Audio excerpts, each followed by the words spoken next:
Bienvenidos a su programa Visión Global, juntos en la movilización de la Iglesia en Guatemala a fin de cumplir la Gran Comisión. Gracias por estar en sintonía de su programa. En esta oportunidad queremos compartir con cada uno de ustedes acerca de la importancia de la obra misionera. ¿Alguna vez se ha preguntado usted por qué es importante hacer misiones? ¿Por qué es tan trascendental el ir a predicar el Evangelio a otros lugares, a otras culturas, a otras naciones tan distantes de nuestra nación? Hoy tendremos una respuesta bíblica acerca de esa importancia. Pero también quisiéramos compartir con ustedes un documental de una organización llamada Juventud con una Misión. Un documental que nos narra acerca de la necesidad que existe en una región del mundo llamada la Ventana 1040. Usted va a poder observar acerca de esa necesidad, acerca de esa región del mundo donde aún hace falta que lleguen más misioneros para poder expandir el Evangelio dentro de tantos millones de personas que aún no lo conocen. Así es que no se desprenda de su pantalla. Siga en sintonía de su programa Visión Global.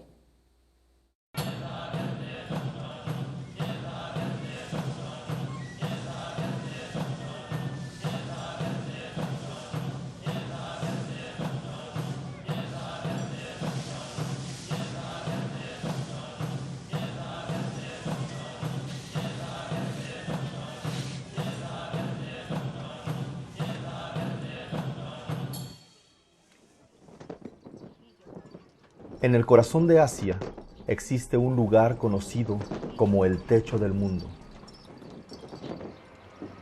Tíbet es un territorio extenso y árido, rodeado por las montañas más altas del mundo, los Himalayas. Vastos terrenos se expanden desde las cuestas norteñas de los Himalayas hacia el centro de Asia, abarcando más áreas territoriales que toda Europa.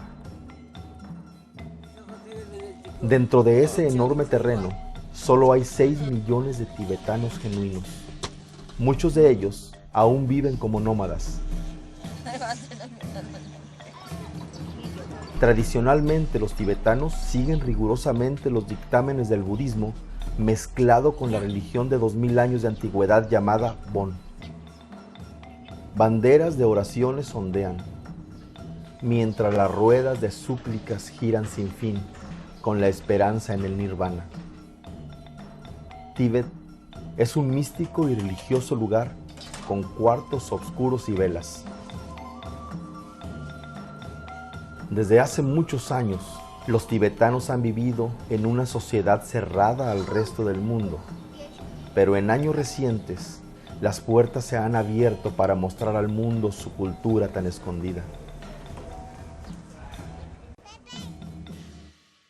Los tibetanos forman parte de una mezcla de culturas y lenguas que aún están separadas del Dios que les creó. Dios desea tenerles en las naciones que un día se van a reunir delante de su trono para adorarle.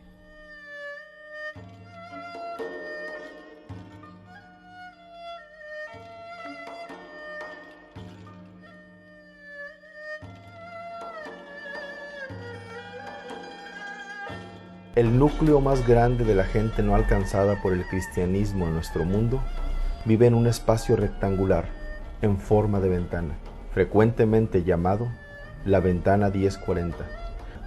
Se extiende desde el oeste de África al este de Asia, desde el grado 10 hasta el grado 40 al norte del Ecuador. En este espacio geográfico se encuentran los grupos religiosos más grandes, como los musulmanes, hindúes y budistas. Millones de almas están deambulando en la oscuridad, lejos de la luz y belleza de Cristo. Almas que Dios ama y anhela que vengan a tener una amistad con Él.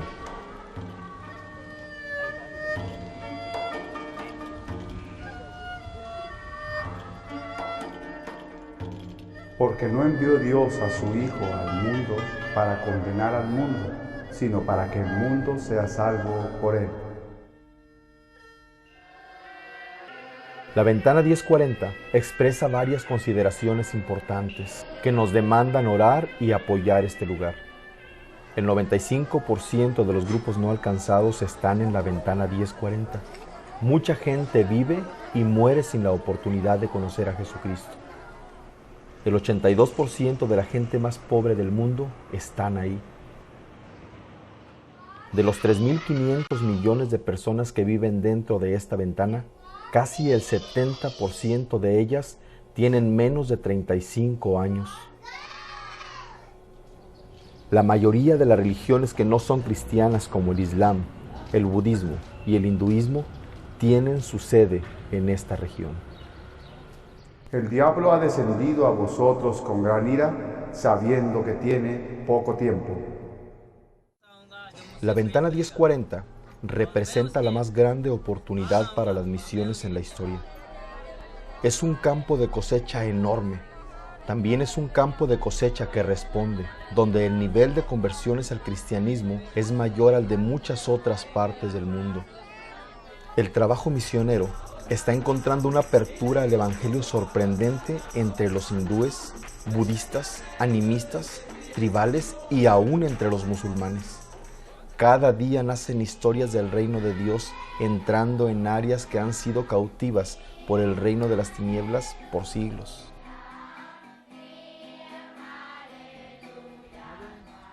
Aún queda mucho por hacer.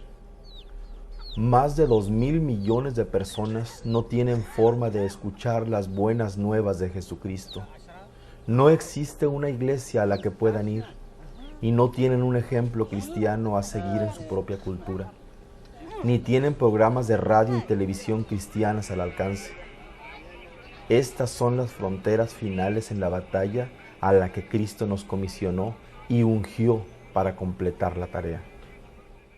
Por tanto, id y haced discípulos a todas las naciones, bautizándolos en el nombre del Padre, del Hijo y del Espíritu Santo.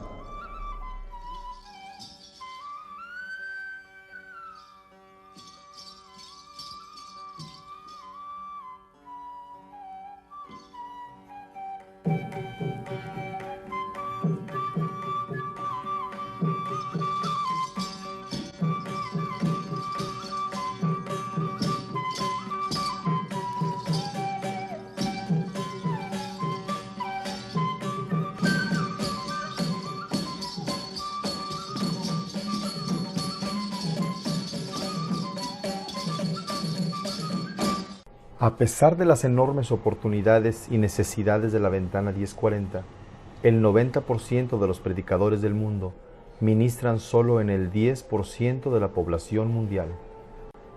Este gran desequilibrio no es correcto delante de Dios.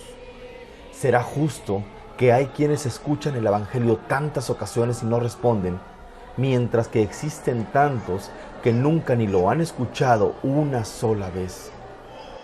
Dios ha bendecido a su pueblo grandemente. Ha bendecido a su iglesia de esa manera para que sea de bendición para las naciones. La oración ferviente es necesaria para ver una iglesia fuerte y establecida entre los pueblos no alcanzados. El pueblo de Dios no debe permitir que el egoísmo o el miedo los detenga para obtener el galardón por el sufrimiento de Cristo. Porque todo el que quiera salvar su vida, la perderá, y todo el que pierda su vida por causa de mí, la hallará.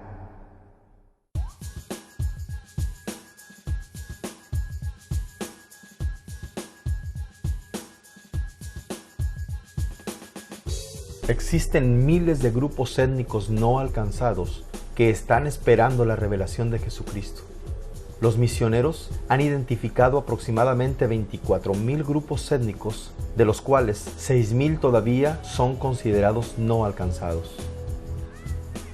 La palabra nación en la Biblia viene del griego etne y quiere decir grupo étnico. Pakistán, por ejemplo, no es una nación, es un país, o sea, una estructura geopolítica formada por los hombres. Pero los punjabis de Pakistán sí son una nación en sí misma. La pasión de Dios es alcanzar a las naciones. Su plan desde el principio de redimir al mundo es ganar una nación a la vez. El libro de Apocalipsis nos dice que representantes de cada nación, tribu, pueblo y lengua se presentarán delante del trono alabando al Cordero. Después de esto miré, y he aquí una gran multitud, la cual nadie podía contar, de todas naciones, y tribus, y pueblos, y lenguas.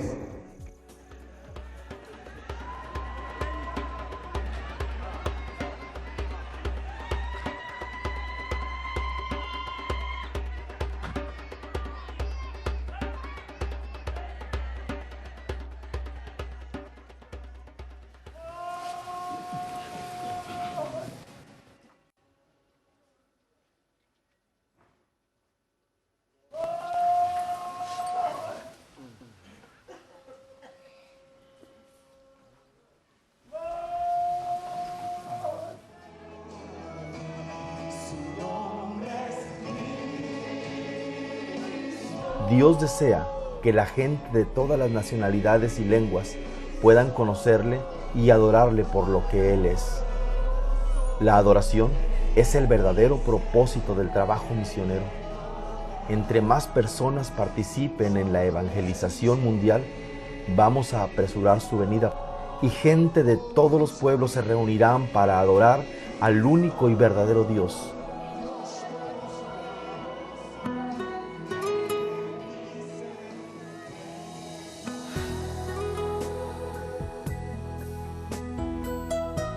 Es urgente. Las misiones son la prioridad de Dios y debe ser la de nosotros también. Todos nosotros somos llamados a participar de una forma o de otra. Dios tuvo solo un hijo y fue misionero. Por la ventana del mundo puedo ver las cosas que viven aquellos que mueren sin él. Es cuando pienso que yo no puedo callar, ya más llevaré su verdad. Si no lo hago yo, entonces ¿quién lo hará? Si no me levanto yo, ¿quién se levantará? Si no me atrevo a hablar, nunca conocerán que hay algo mejor. Si no lo hago yo, entonces ¿quién? Es cuestión de tomar una decisión, llevar su compasión a un mundo de dolor.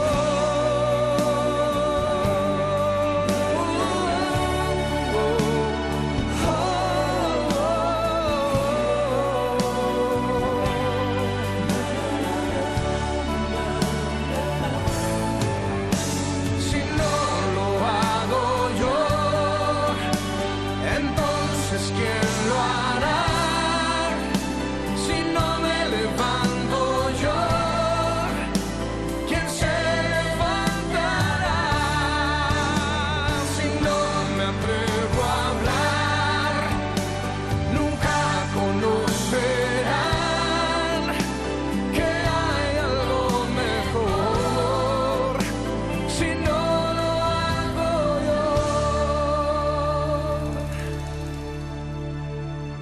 Entonces ¿quién?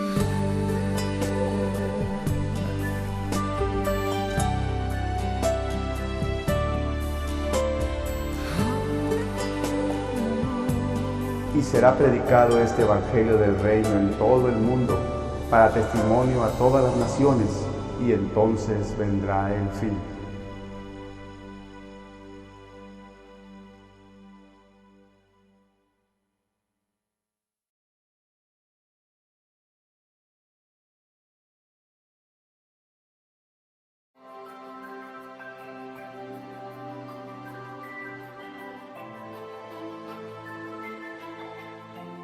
La realidad del mundo no cristiano y especialmente la de los menos alcanzados es una justificación bíblica que nos sirve de base para la realización de todos los proyectos misioneros a corto, mediano o largo plazo.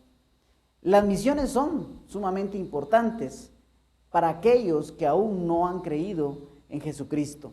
Pablo nos describe en Romanos 10, 14 y 15 dos principios muy simples para poder entender el porqué de las misiones mundiales, pero sobre todo el porqué de su importancia. Yo quiero invitarle en esta oportunidad a que usted me acompañe al libro de Romanos, el capítulo 10, verso 14 y 15. Dice Pablo en Romanos capítulo 10, versículo 14 y 15. ¿Cómo pues invocarán a aquel en el cual no han creído? ¿Y cómo creerán en aquel de quien no han oído? ¿Y cómo oirán sin haber quien les predique? ¿Y cómo predicarán si no fueren enviados? Como está escrito, cuán hermosos son los pies de los que anuncian la paz, de los que anuncian buenas nuevas. En primer lugar, Pablo nos dice que la humanidad no podrá salvarse sin el conocimiento y la aceptación del Evangelio de Cristo. La humanidad no podrá salvarse sin el conocimiento y la aceptación del Evangelio de Cristo. Las 4 preguntas que se presentan en los versículos 14 y la primera parte del verso 15 tienen la misma forma y constituyen una cadena lógica en un orden inverso a los pasos del proceso al que se refieren. Cada pregunta se basa en la palabra clave de la pregunta anterior. Pablo acaba de decir en el verso 13, porque todo aquel que invoque el nombre del Señor será salvo. Pero para poder invocar al Señor con eficacia salvífica es necesario, en primer lugar, creer en Él. Y el creer presupone el haber oído. Y el haber oído presupone la acción de la predicación, el predicar. Aunque los verbos acá en el verso 14 y 15 no tienen un sujeto definido, por el contexto podemos deducir que los actores de estas acciones inicialmente fueron los judíos, a quienes Dios había comisionado para proclamar entre las naciones su gloria y en todos los pueblos sus maravillas. Pero de todos es sabido que los judíos desobedecieron una y otra vez el cumplir esta misión designada por Dios mismo. Ahora, según Jesucristo y los apóstoles y toda la historia del Nuevo Testamento, nos transmiten y nos enseñan que nos toca a nosotros, la iglesia de Cristo, cumplir esta misión y llevar a la práctica estas acciones como un estilo de vida. En primer lugar, un estilo de vida que predica para que los que no creen oigan, y al oír a Dios en su palabra, crean, y al creer invoquen el nombre de nuestro Señor y Salvador Jesucristo y le reconozcan como Señor y Salvador. En segundo lugar, Pablo nos dice que la predicación de los que son enviados es valiosa. La predicación de los que son enviados es valiosa. Pablo cita acá el verso de Isaías 52:7. Vaya conmigo ahí a Isaías 52:7, búsquelo en su Biblia y lea lo que dice la palabra. Allí en Isaías 52:7. Cuán hermosos son sobre los montes los pies del que trae alegres nuevas, del que anuncia la paz, del que trae nuevas de bien, del que publica salvación, del que dice a Sión, tu Dios reina. Pablo cita acá el verso de Isaías 52:7. Este verso nos demuestra cuán importantes serían los pies, refiriéndose a la acción del que va comunicando un mensaje, refiriéndose a la acción del que va corriendo sobre los montes con el deseo y la pasión de llevar ese mensaje que ha recibido como una responsabilidad para poder transmitirlo. ¿Cuál es el mensaje? El mensaje tiene que ver con buenas noticias de salvación.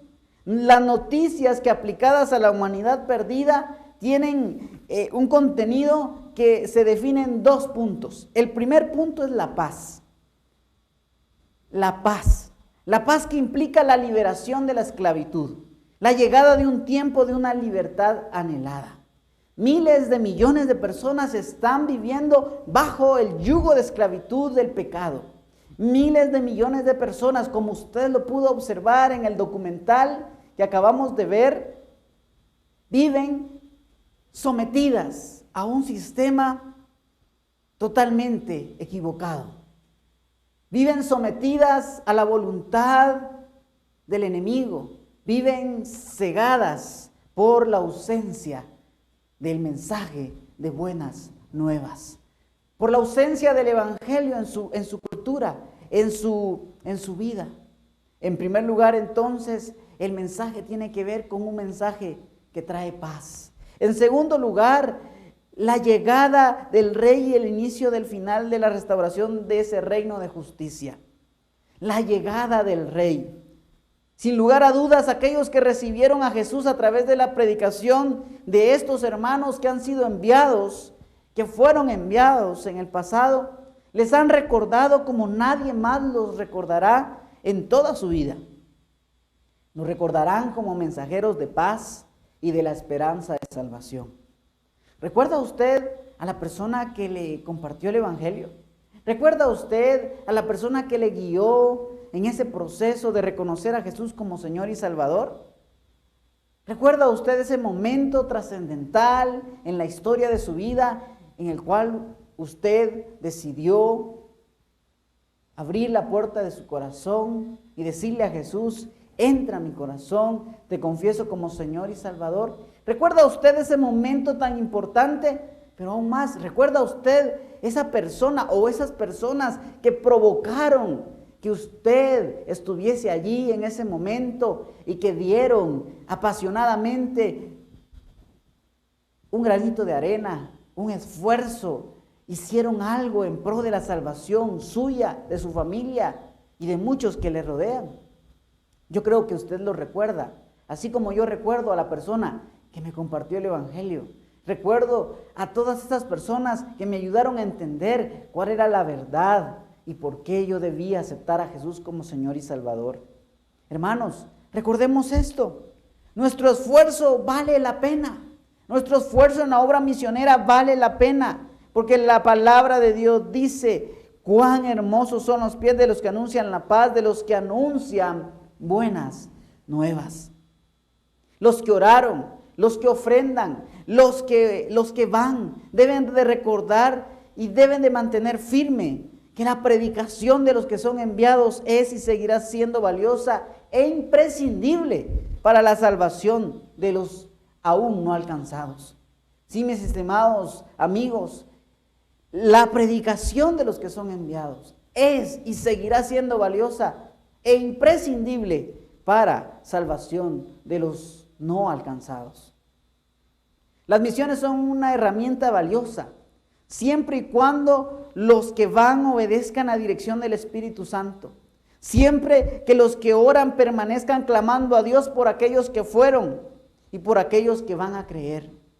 Siempre que el que ofrenda crea que esa ofrenda sigue siendo una inversión para la expansión del reino de Dios.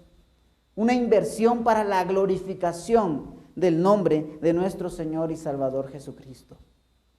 Pero quiero que tú recuerdes que la predicación, que la obra misionera, que el expandir el evangelio es importante.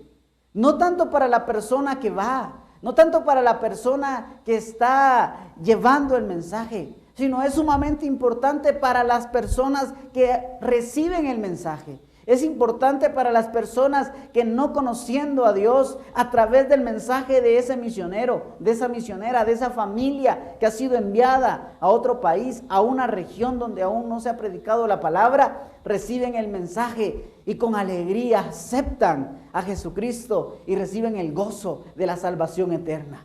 Para ellos el mensaje es mucho más valioso, porque ese mensaje lleva vida. Lleva transformación. Hoy te quiero animar a que tú y yo podamos asumir la responsabilidad de llevar el Evangelio a aquellos que aún no han creído, iniciando en nuestra casa, con aquellos que están a la par tuya y que no conocen a Jesús. Tú tienes la responsabilidad de llevar ese mensaje. Pero también recuerda a aquellos que están fuera, aquellos que tal vez tú no conoces, pero que también están esperando que tú te levantes, que todos juntos como iglesia nos levantemos predicando este evangelio que sana y salva. Pero recuerda también a aquellas personas que están en regiones del mundo donde es difícil predicar la palabra. Esa región llamada la Ventana 1040, donde están los musulmanes, los hindúes, los budistas, los animistas y religiones folclóricas, donde es difícil entrar a predicar porque todo un sistema de gobierno lo impide, todo un sistema está en contra del avance